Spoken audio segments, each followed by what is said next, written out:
আর আমি যাচ্ছি মাঠে। বাবা আবার ঘরে চলে এসেছে, ভিডিওটা অফ করে আমাকে বললো। আবার এসে গেছি সেইগুলোর কীর্তন দেখাতে।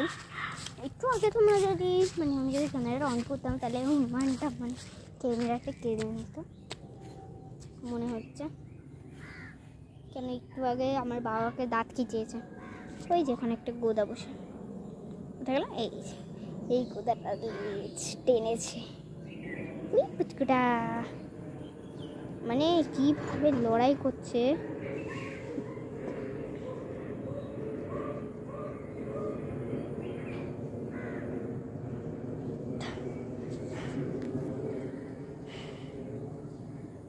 খেয়ে দিয়ে যখন হাত দুটো এসছে তখন দেখেছি এখানে হনুমান এই বাড়িটায় বসে আছে।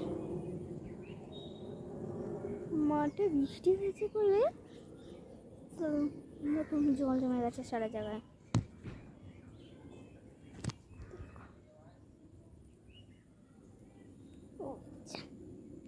ঘরে কুড়াটা